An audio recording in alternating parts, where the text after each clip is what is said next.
Hello students, last class में हमने epithelial tissue complete कर लिया था और आज की क्लास में हम स्टार्ट करेंगे एनिमल बीइंग्स का next tissue and this is muscular tissue. हम कौन सा टिश्यू स्टार्ट करने जा रहे हैं?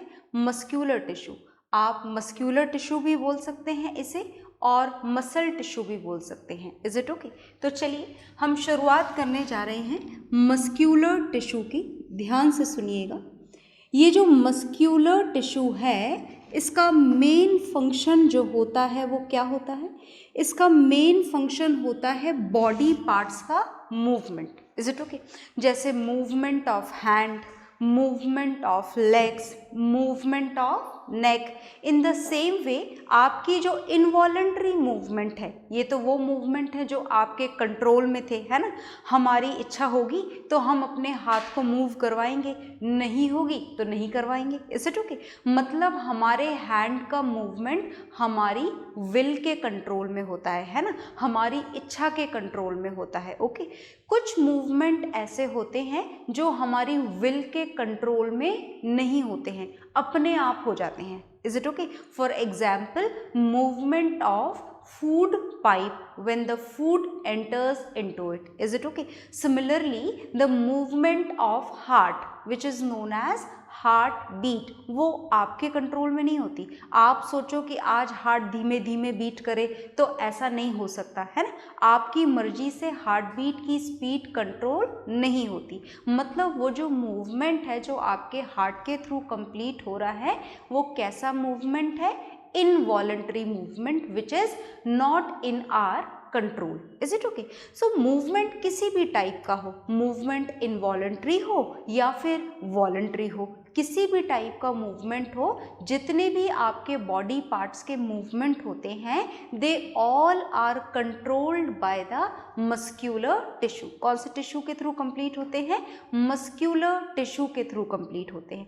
And on the basis of some differences, कुछ डिफरेंसेस के हिसाब से हमने इस मस्क्यूलर टिश्यू को 3 कैटेगरीज में डिवाइड किया है और उन 3 कैटेगरीज को हम आज की क्लास में उनका डिस्कशन करने जा रहे हैं। तो चलिए स्टार्ट करते हैं। First type of muscular tissue is striated muscular tissue. कौन सा टिश्यू पढ़ना है हमको? हमें सबसे पहले पढ़ना है स्ट्रिएटेड मस्क्यूलर टिश्यू। अब ये स्ट्रिएटेड मस्क्यूलर टिश्यू कैसा दिखता है सबसे पहले हम ये जानेंगे और फिर जानेंगे हम इसके फंक्शंस कि आखिर आपकी बॉडी में इसका क्या काम होता है। ओके? तो चलिए स्टार्ट करते हैं। स्ट्रिएटेड मस्क्यूलर टिश्यू हो या कोई सा भी टिश्यू हो, टिश्यू की डेफिनेशन हमेशा सेम रहती है। That is a group of similar cells which has to perform a specific function in our body, that is known as tissue. तो चलिए यहाँ पर हम स्ट्रिएटेड मस्क्यूलर टिश्यू का स्ट्रक्चर देखने जा रहे हैं। ध्यान से देखिएगा। ये स्ट्रिएटेड मस्क्यूलर टिश्यू का स्ट्रक्चर बना रही हूँ मैं, बहुत ध्यान से देखना। सेल वॉल भी हैं यहाँ पर और सेल मेम्ब्रेन होगी या नहीं होगी, क्या बोलते हैं?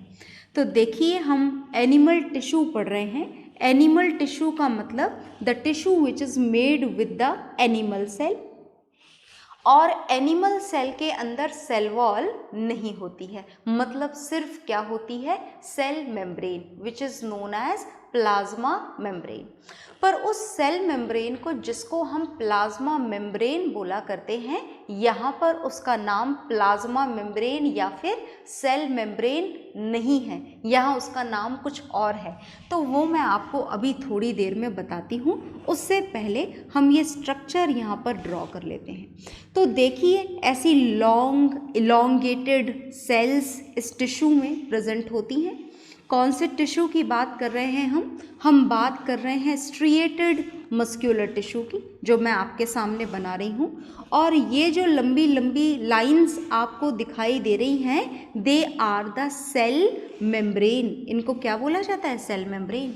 पर अभी तो मैंने थोड़ी देर पहले आपको बोला था कि इनको सेल मेम्ब्रेन नहीं बोलते। When we talk about the muscular tissue then these cell membranes are not at all known as cell membrane. इनका नाम बदल जाता है और इनका जो दूसरा नाम होता है वो होता है सैरकोलेमा। क्या नाम होता है इनका? सैरकोलेमा। तो sarcolemma is nothing special, nothing new. This is the another name of cell membrane which is used only in the case of muscular tissue to represent the muscle cells. Is it okay? और यहाँ पर present होता है, क्या present होना चाहिए cell के अंदर, वही यहाँ प्रेजेंट होता है। सेल के अंदर प्रेजेंट होता है साइटोप्लाज्म, तो यहाँ पर भी साइटोप्लाज्म ही प्रेजेंट है। ये जो मैं बना रही हूँ dotted structure, this is the cytoplasm, but again a particular new name is given to this cytoplasm also. इस साइटोप्लाज्म को भी यहाँ पर साइटोप्लाज्म नहीं बोला जाता है, तो फिर क्या बोला जाता है? सुनिएगा ध्यान से। इस साइटोप्लाज्म का नाम होता है यहाँ पर सैरकोप्लाज्म। क्या नाम होता है यहाँ पर इसका? इसका नाम होता है सैरकोप्लाज्म। और ये इतने बड़े बड़े से जो बनाए गए हैं, ये क्या बनाए गए हैं यहाँ पर देखिएगा, ये न्यूक्लियसेस हैं। और देखो न्यूक्लियस एक नहीं होते यहाँ पर, ये ढेरों न्यूक्लियस होते हैं इसके अंदर। Is it okay? मतलब आप बोल सकते हैं कि this muscular tissue, which muscular tissue? This is striated muscular tissue, and the striated muscular tissue is multi nucleated. कैसा होता है ये मल्टी न्यूक्लिएटेड होता है। मल्टी न्यूक्लिएटेड वर्ड का मतलब तो समझ में आ गया ना, which has number of nucleases, जिसके पास में ढेर सारे न्यूक्लियस हों। Is it okay? पर अभी तक भी इसके नाम का मतलब तो समझ में आया ही नहीं कि आखिर इसे स्ट्रिएटेड मस्क्यूलर टिश्यू क्यों बोला जाता है। Some striations should be there in it. कोई स्ट्रिएशंस नाम की चीज़ इसके अंदर होनी चाहिए, तो होती है क्या? बिल्कुल होती है। देखिए, आप अगर ध्यान से इस फिगर को देखेंगे तो मैंने ऑल्टरनेट मैनर में फिल करा है यहाँ पर साइटोप्लाज्म, जिसको हम क्या बोल रहे हैं यहाँ पर? सैरकोप्लाज्म। Is it okay? तो ध्यान से देखिए कि ये जो एक रो छोड़ी गई है, this row is for the striations. ये डार्क बैंड्स इसके बीच में प्रेजेंट होते हैं। ये डार्क बैंड्स को ही यहाँ पर क्या बोलते हैं? ऑल्टरनेट मैनर में प्रेजेंट है ना? बिल्कुल जी, ऑल्टरनेट मैनर में प्रेजेंट हैं। And because of the presence of these dark bands only, this muscular tissue is known as striated muscular tissue. Is it okay? तो ये हमें दिखाई दे रहे हैं यहाँ पर, क्या दिखाई दे रहे हैं हमें यहाँ पर? These are the dark bands, and because of these dark bands only, because of these dark band, this is known as striated muscular tissue. Is it okay? तो इसके स्ट्रक्चर के बारे में हमें जितने भी पॉइंट्स जानने थे वो हमने जान लिए हैं, तो चलिए इन्हें लिख लेते हैं। और क्या क्या लिखना है? जो भी आपने पढ़ा है सब कुछ लिख लेते हैं यहाँ पर। सबसे पहली बात ये कि स्ट्रिएटेड मस्क्यूलर टिश्यू की सेल मेम्ब्रेन की बात की जाए तो हम इसको एक नया नाम दे चुके हैं, and this new name is sarcolemma. And especially if you are going to talk about its cytoplasm, then again a special name is given to it, and this cytoplasm is known as sarcoplasm. तो पहले तो जो नाम हमने बदल दिए थे वो यहाँ पर नोट डाउन कर लिए हैं। दूसरी बात जो हमें पता लगी वो ये पता लगी that it has dark bands in alternate manner. क्या प्रेजेंट होते हैं इसके अंदर? Dark bands. और इन डार्क बैंड्स को ही क्या बोला जाता है? इन डार्क बैंड्स को ही स्ट्रिएशंस बोला जाता है। क्या बोला जाता है? Striations. And because of these striations only this is known as striated muscular tissue. तो वो पॉइंट भी हमने यहाँ पर मेंशन कर दिया। This is present in alternate manner. कौन से मैनर में प्रेजेंट होता है ये? ऑल्टरनेट मैनर में प्रेजेंट होता है। तीसरी जो बात हमें पता लगी that it is multi nucleated. कैसा टिश्यू होता है ये? This is a multi nucleated tissue. Multi nucleated word का मतलब आ गया ना समझ में, it has number of nucleus in it. और सेल्स कैसी होती हैं, बिल्कुल लंबी खिंची हुई सेल्स इसके अंदर प्रेजेंट होती हैं। मतलब fourth point is about the structure of the cells which are long and elongated. कैसी सेल्स प्रेजेंट होती हैं इसके अंदर, long and elongated cells are present. Is it okay? चलिए, तो ये तो हो गई भाई इसकी खास बातें कि आखिर ये दिखता कैसा है, क्या नाम हमने इसके बदले, ये कैसा दिखता है, तो स्ट्रक्चर हम बना चुके हैं। अब एक बात और जो हमको जाननी है वो है इसका अकरेंस, कि आखिर आपकी बॉडी में स्ट्रिएटेड मस्कुलर टिश्यू कहाँ प्रेजेंट होता है। तो स्ट्रिएटेड मस्कुलर टिश्यू प्रेजेंट होता है उन जगहों पर जिन बॉडी पार्ट्स का मूवमेंट आपकी विल के कंट्रोल में होता है, आपकी इच्छा के अकॉर्डिंग होता है। तो समझ गए ना आप कहाँ प्रेजेंट होता है। ये प्रेजेंट होता है हमारी बाइसेप्स में प्रेजेंट होता है, हमारी ट्राइसेप्स में प्रेजेंट होता है, हमारी लेग मसल्स में प्रेजेंट होता है, और बॉडी का हर वो पार्ट जो आपकी इच्छा के अकॉर्डिंग, आपकी विल के अकॉर्डिंग मूव करता है। All these muscles are having this striated muscular tissue in them. तो फिगर आपके सामने बना हुआ है, स्ट्रक्चर के पॉइंट्स आपके सामने लिखे हुए हैं, आप इन्हें नोट डाउन करेंगे अच्छे तरीके से समझते हुए। ओके, तो कर लीजिए note down.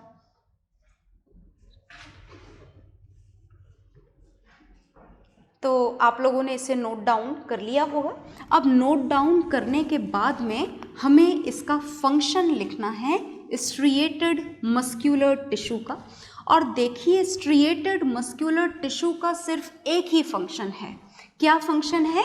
It is helpful in the movement of those body parts which are in our control। is it okay? जो हमारे कंट्रोल के हिसाब से मूवमेंट करते हैं, उन बॉडी पार्ट्स के मूवमेंट को कौन कंट्रोल करता है?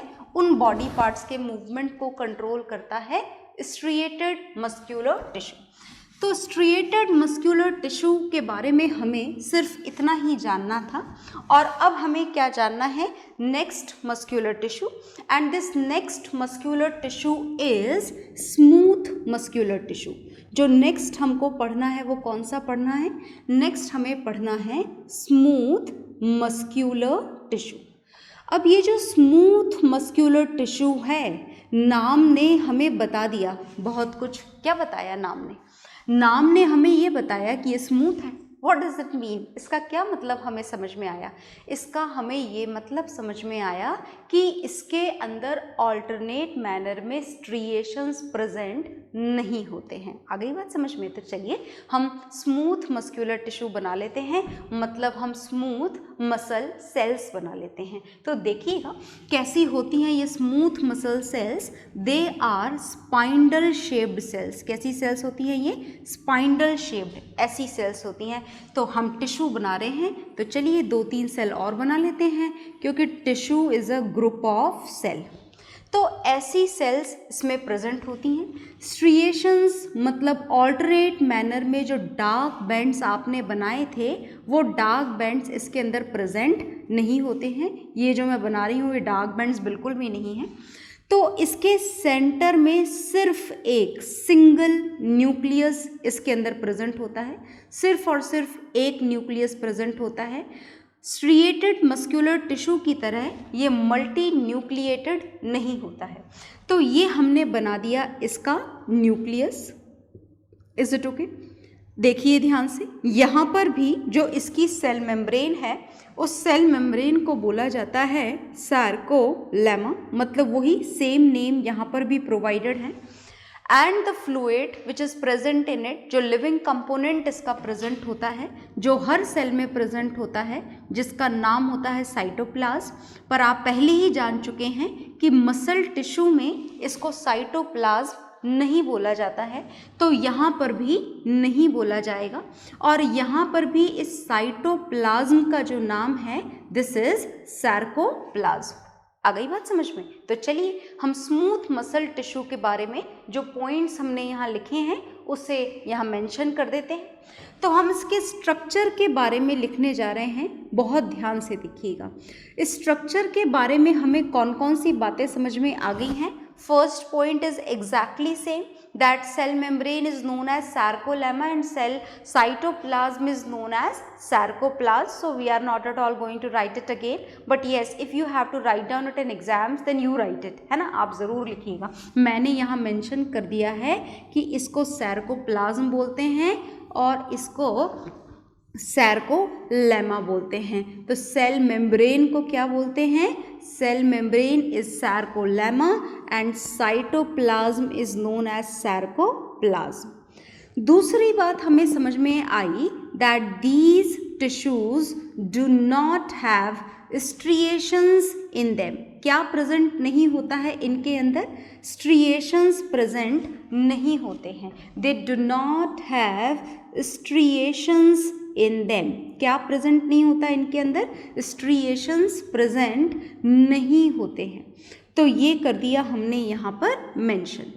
तीसरी बात, इसकी खास बात ये है कि इसमें बहुत स्लो कॉन्ट्रैक्शन और स्लो एक्सपेंशन होता है। Is it okay? और एक बार अगर ये मसल्स कॉन्ट्रैक्ट हो जाएं तो they can remain in that particular contracted position for a long time, है ना। अगर एक बार ये सेल्स कॉन्ट्रैक्ट हो जाएं तो ये लंबे समय तक कॉन्ट्रैक्टेड रह सकती हैं। ओके, तो चलिए हम लिख लेते हैं कि यहाँ पर जो कॉन्ट्रैक्शन होता है वो कैसा होता है? स्लो स्पीड में होता है। Slow contraction of muscle is done. तो slow contraction and slow expansion will be there. होता तो दोनों ही हैं, कॉन्ट्रैक्शन भी होता है और एक्सपेंशन भी होता है। और जो कॉन्ट्रैक्टेड मसल्स हैं, जो एक बार कॉन्ट्रैक्ट हो गई हैं मूवमेंट के दौरान, जो कॉन्ट्रैक्टेड मसल्स हैं, ये कॉन्ट्रैक्शन जो है that can be done for the long duration of time. लंबे समय तक होता रहता है। Is it okay? कैसे समय तक? लंबे टाइम तक होता रहता है। ये कॉन्ट्रैक्टेड लंबे समय तक रह सकती हैं ये। अच्छा, ये जो मसल्स हैं, जो स्मूथ मस्क्यूलर टिश्यू जो है, ये हमारी विल के अकॉर्डिंग मूव नहीं करती हैं, है ना। हमारी मर्जी से मूवमेंट नहीं होता है। तो जरा गेस करिए कि यह कहाँ प्रेजेंट होती हैं। ये जो स्मूथ मस्क्यूलर टिश्यू है ये प्रेजेंट होती है हमारे फूड पाइप में। Is it okay? जो हमारा फूड पाइप होता है वो हमारी मर्जी से मूवमेंट नहीं करता। तो फूड पाइप का काम क्या होता है आपको पता है? फूड पाइप हमारे माउथ से लेकर के पेट को कनेक्ट करता है। हमारे माउथ को पेट से कनेक्ट करने का काम कौन करता है? हमारे माउथ को पेट से कनेक्ट करने का काम करता है फूड पाइप। तो जैसे ही खाना हम खाते हैं हमारा फूड पाइप एक मूवमेंट स्टार्ट करता है ना। कैसा मूवमेंट? जरा ध्यान से सुनिएगा। मैं नाम लिखने जा रही हूँ उस मूवमेंट का। उस मूवमेंट का नाम होता है पेरिस्टॉल्टिक मूवमेंट। क्या नाम होता है? peristaltic movement. And this peristaltic movement help in pushing the food in the downward direction towards the stomach. क्यों होता है ये मूवमेंट? हमारे फूड पाइप में कॉन्ट्रैक्ट होती है, एक्सपैंड होती है हमारी फूड पाइप। क्या बोला जाता है इस मूवमेंट को? Peristaltic movement. And this peristaltic movement helps in it pushes the food towards the stomach. ये क्या करता है? पुश करता है। क्या करता है? पुश। फूड को पुश करता है। किधर पुश करता है? Towards the stomach. And this movement of food particle towards the stomach is controlled by the peristaltic movement, and peristaltic movement is controlled by the smooth muscular tissue. Is it okay? आ गई बात समझ में? तो अब आपने देखा कि जो स्मूथ मस्क्यूलर टिश्यू है वो कैसे मूवमेंट प्रोवाइड करती है हमारी बॉडी को। It is helpful in those movement which are not in our control, जो हमारे कंट्रोल में नहीं होते हैं। आप सोचो खाना तो खा लिया पर फूड पाइप मूव ना करे, तो ऐसा पॉसिबल नहीं है। या खाना तो नहीं खाया पर फूड पाइप मूव करना शुरू कर दे, ऐसा भी पॉसिबल नहीं है। मतलब ये स्मूथ मस्कुलर टिश्यू कैसा है, it helps in controlling those movement which are not at all in our control, जो हमारे विल के कंट्रोल में नहीं होते हैं। Is it okay? तो आप इसे नोट डाउन कर लीजिए। ओके,